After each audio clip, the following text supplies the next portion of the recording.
On this episode of CityView, Branching Out, we'll take a look at some tree rescue work being done at Zilker Park. Talk after the walk. You'll get an update on the city manager's return visit to the Dove Springs neighborhood. And 40's Flashback.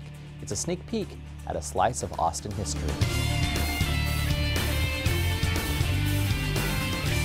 Thanks for joining us. I'm Renee Tejas. Austin voters will decide on a $90 million mobility bond package November 2nd that would include investment in roads, sidewalks, bike paths, trails, and transit infrastructure.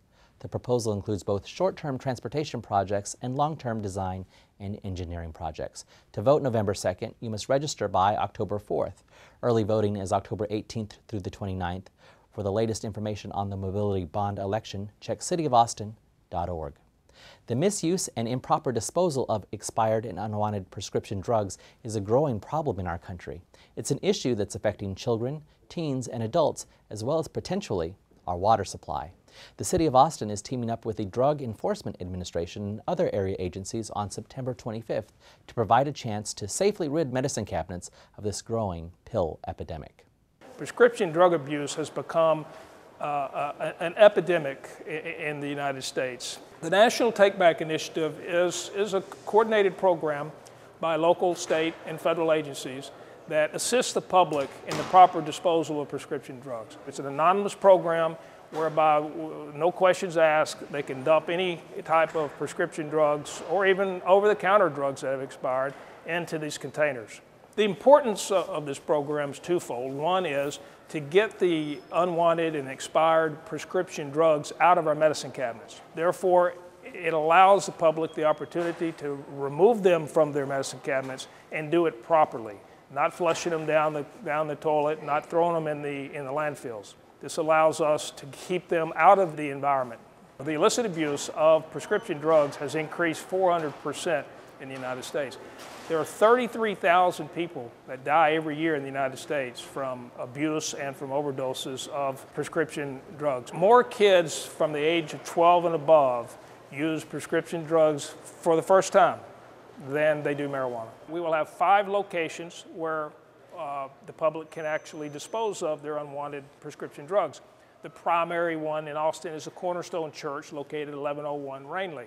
We have other sites that are located around the general area, and these sites can be found by going to dea.gov, click on the National Take Back Initiative, and it'll list the local areas in which they can dispose of them. And from expired medicine to the remedies for one Austin neighborhood, City Manager Mark Ott is building on an initiative he launched last year to visit select Austin neighborhoods. The goal is to give city staff a first-hand look at opportunities for the city to better serve these communities. The city manager walked the Dove Springs neighborhood in southeast Austin last year and returned to the neighborhood earlier this month to report on what the city departments have been doing to help the neighborhood. It's been, I guess, about a year since I was here last with a whole bunch of staff people to really launch an initiative that we started called Walk with the Manager, to simply get out in the field and walk around some of these neighborhoods and see what they're like and talk to people that we meet along the way. It's nice meeting you, sir.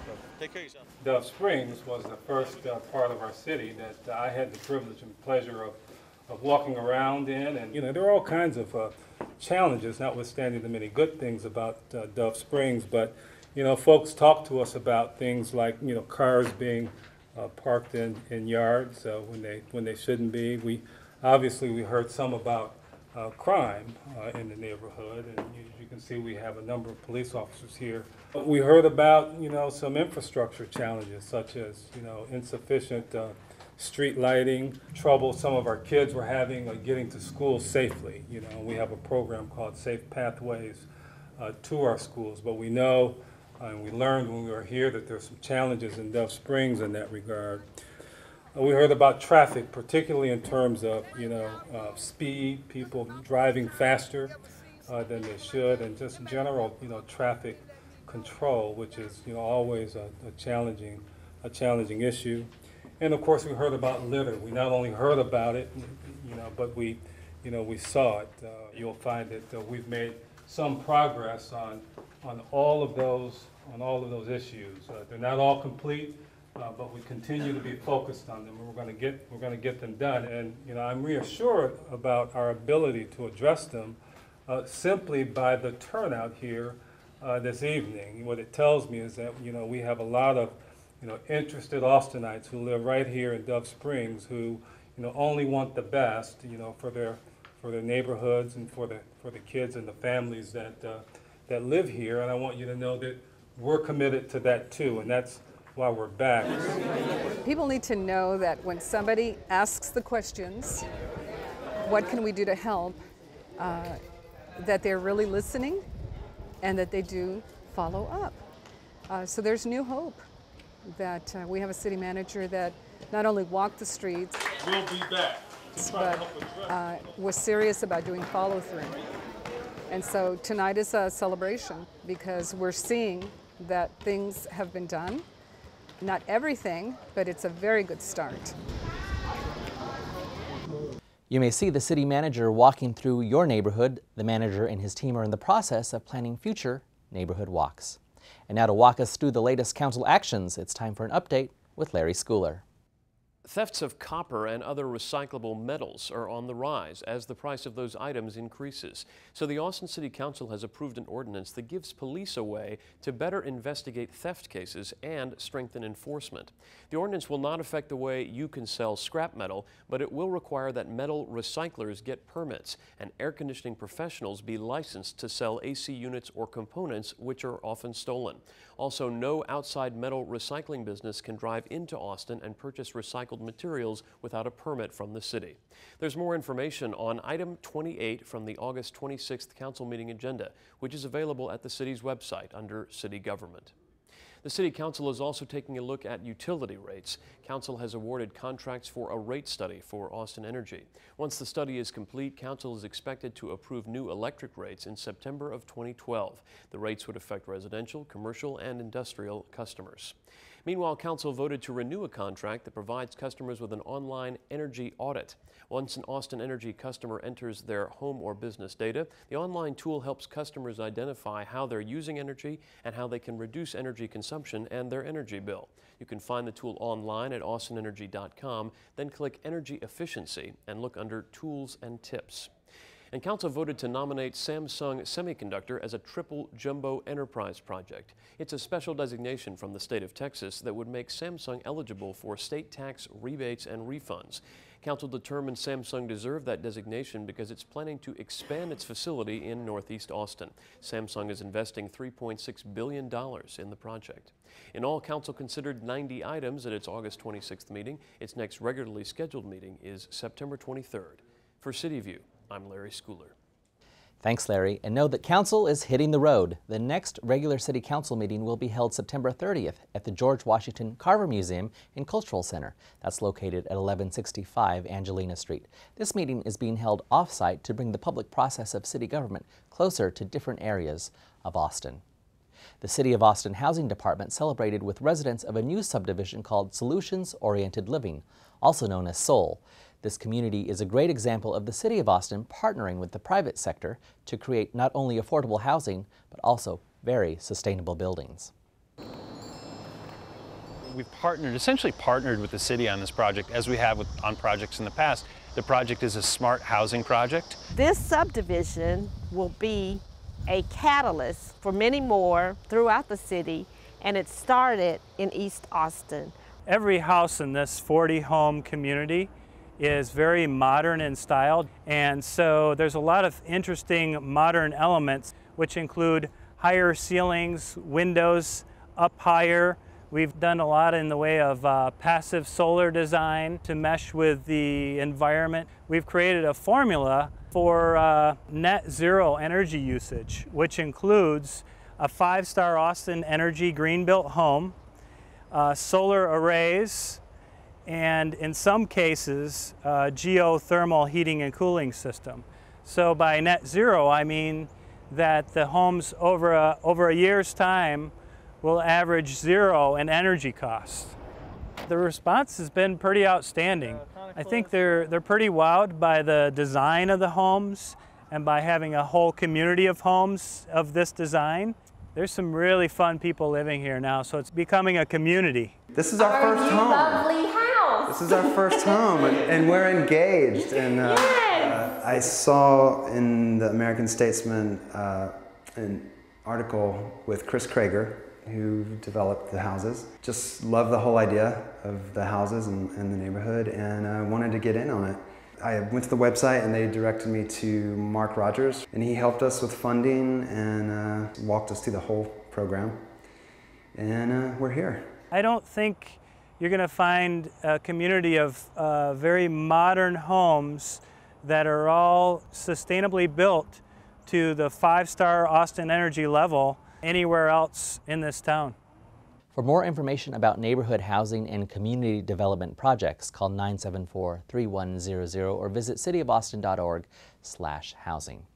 If you're watching this episode of CityView on a television set or are just a fan of Channel 6, we have some important news for all of you that are Time Warner Cable subscribers. Starting October 1st, Time Warner will start transmitting Channel 6 and all other Austin Cable Access channels in a digital-only format. That means if you use a digital set-top box, you will not notice a change on that particular TV. But if you are a basic tier or a standard tier subscriber, know that Time Warner is offering one free digital set-top box per household for a limited time. For more details on how this may affect you, please call Time Warner at 485-6000. If you're having trouble viewing Channel 6 after this transition, we encourage you to utilize live webcast and video on demand at cityofboston.org/channel 6. And now for a little tree talk. Volunteers recently came out to rake, shovel, and scoop mulch, all to enhance the soil conditions of Zilker Park trees. Park lovers of all ages got dirty while doing their part to preserve some of Austin's oldest residents. I love this shovel. We thought about that for a while. The shovel gets more at a time in the way. The Austin Parks Foundation is working with the Austin Heritage Tree Foundation and the City of Austin Parks and Recreation Department to mulch about 600 trees in this area of Zilker Park. We've had a number of trees in this area of Zilker die from really the sustained drought that we've had over the last couple of years, and unfortunately the rains that we had earlier this year didn't really help. It's going great. We got great volunteers and we got great city staff out working with us. We'll probably have 1 or 2 more work days in September to help kind of finish up this area. We've probably mulched about half to 2/3 of the trees so far, so we got a little more work to do. Me and I are here helping out with the mulching at Zilker Park. We do this maybe 3 or 4 times a month, and it's a good volunteer opportunity. Indoctrinate my kid in it. It's good. We read about it online and thought it would be a great way to spend a Saturday morning. At the end of the day, it's probably going to be about 200 cubic yards, which is quite a bit. Quite a bit. So one wheelbarrow at a time, but we also have the city using some equipment, helping us haul, ferry some larger amounts. So great group of people working out here today. To learn more about volunteer opportunities with the Parks Department, visit cityofboston.org/parks. The Austin History Center has recently restored a film from 1943 that gives us a glimpse at some of the area attractions that brought visitors to Austin over 60 years ago. History manager Mike Miller takes us back in time. Austin, the Friendly City is a very unique film. It came to us with a collection of film from the Austin Chamber of Commerce. In this film, we follow a typical family of 4 as they drive into their new hometown of Austin, and then the film takes them as they're exploring their new hometown, visiting all the sites and attractions that we still cherish today. You can see them taking a dip in Barton Springs. You can see the little boy jumping up and down on the governor's bed in the governor's mansion. They explore the Capitol. You see them picnicking on top of Mount Bunnell and visiting all these other places that we still like to visit today. There's a history behind these types of promotional films. They were very popular in the 1940s, right during the war years and right after World War II, as a way to promote tourism and to promote people to live in certain towns. And a lot of these films have been lost to history, and we were very excited when we came across this in the film vault that we had an intact film of these types of promotional films from the 40s. Austin, the Friendly City is just one of the many cool things that we have here in the archives. And if people would like to learn more, they can come visit us at 810 Guadalupe, downtown Austin, or on the web at austinhistorycenter.org. You can watch the complete version of Austin, the Friendly City on Channel 6 or at youtube.com/AustinTexasGOV. That's all for this edition of CityView. I'm your host, Renee Tejas. Our next episode premieres Friday, September 24th. Thanks for watching.